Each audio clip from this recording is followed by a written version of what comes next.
menggentarkan skuad Harimau Melaya bawah 23 tahun. Proses perwujudan dari Dwi kewarganegaraan itu.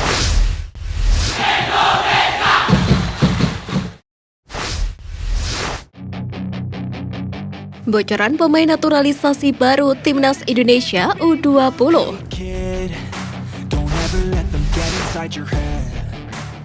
Utusan PSSI yang bertugas memantau pemain keturunan Indonesia di Eropa, Hamdan Hamedan, mengungkapkan terdapat 2 pemain yang masuk ke dalam rencana naturalisasi di Timnas Indonesia U20. Selain Ivar Jenner dan Justin Hubner yang setuju bergabung dengan Indonesia. Hamdan menegaskan belum bisa mengungkapkan 2 nama pemain yang masih ditawarkan untuk naturalisasi oleh PSSI. Namun Hamdan memastikan latar belakang sang calon pemain naturalisasi. Mereka main di Eropa, jadi memang masih dipantau juga. Kami memantau di Belanda dan Inggris. Itu kewenangan Coach Shin untuk milih yang mana. Jadi tidak ada sama sekali pemain titipan. Kami tidak bisa otak-atik, ujar Hamdan. Hamdan juga mengklarifikasi soal proyek besar Sintayong yang ingin melakukan naturalisasi terhadap 14 pemain keturunan Indonesia. Menurutnya daftar pemain itu adalah nama-nama yang harus dipantau. 3 pemain keturunan yakni Kai Boham, Mark Christoffel, dan Jim Krok juga sempat diajak latihan bersama Timnas Indonesia U20. Namun karena tidak memenuhi standar Sintayong, ketiga pemain ini pulang ke negaranya masing-masing.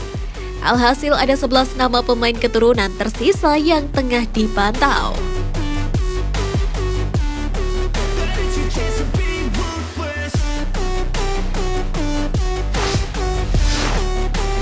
Punggawa Garuda Nusantara paling menonjol di TC Turki. Pertama, Marcelino Ferdinand. Sudah mencuri perhatian sejak 1 tahun lalu, perkembangan Marcelino Ferdinand kini semakin signifikan. Hal ini tidak terlepas dari kepercayaan pelatih di klubnya Persebaya Surabaya dan Sintayong di Timnas Indonesia. Marcelino kini tidak hanya difokuskan untuk bermain di lini tengah, tetapi juga berfungsi melebar ke sisi lapangan. Perubahan ini nyatanya tidak mempengaruhi kualitas permainan Marcelino. Dengan perkembangan yang terus melesat, Marcelino Ferdinand besar kemungkinan adalah pemain utama Sintayong di skuad Timnas U20 Indonesia.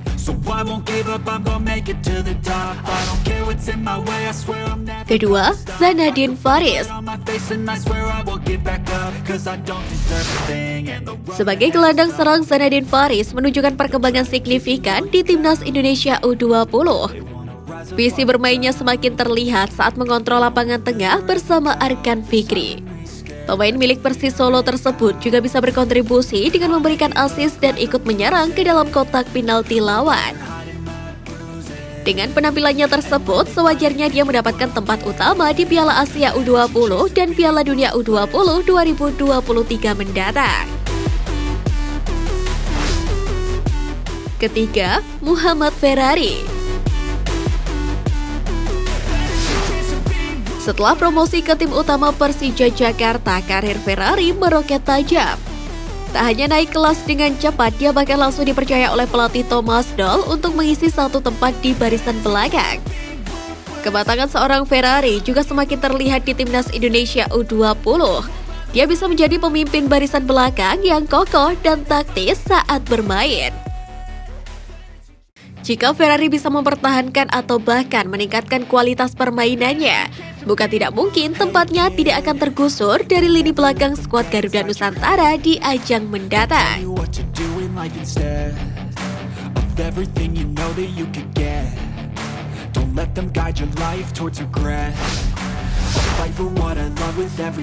Singgung Stadion Utama Gelora Bung Karno, media Malaysia tebar sewar. Sebagaimana diketahui, sempat tersiar kabar Timnas Indonesia akan berkandang di SUGBK pada 2 laga kandang tersebut. Namun kabar itu dibantah oleh Menteri Pemuda dan Olahraga Zainuddin Amali. Menpora mengatakan SUGBK tidak bisa digunakan Timnas Indonesia di Piala AFF 2022. Sebab stadion bersejarah tersebut masih dalam proses renovasi sebagai persiapan menjadi venue untuk Piala Dunia U20 2023.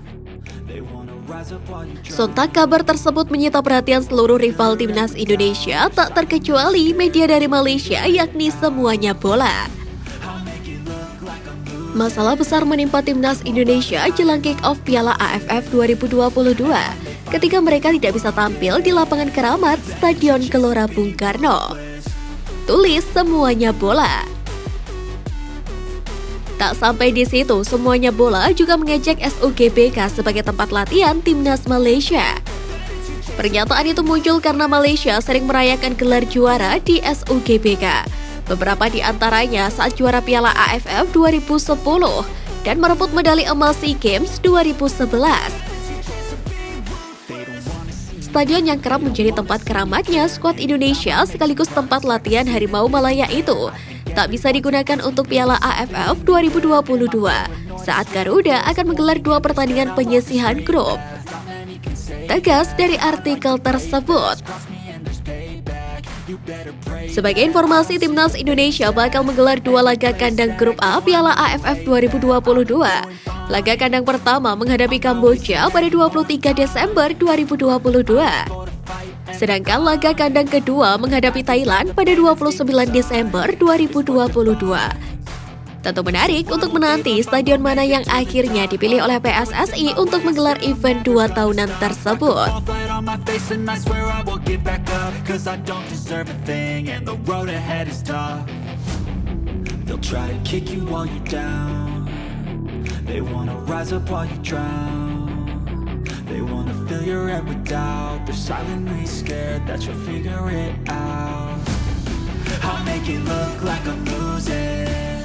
Won't bother hiding my bruises. And when they finally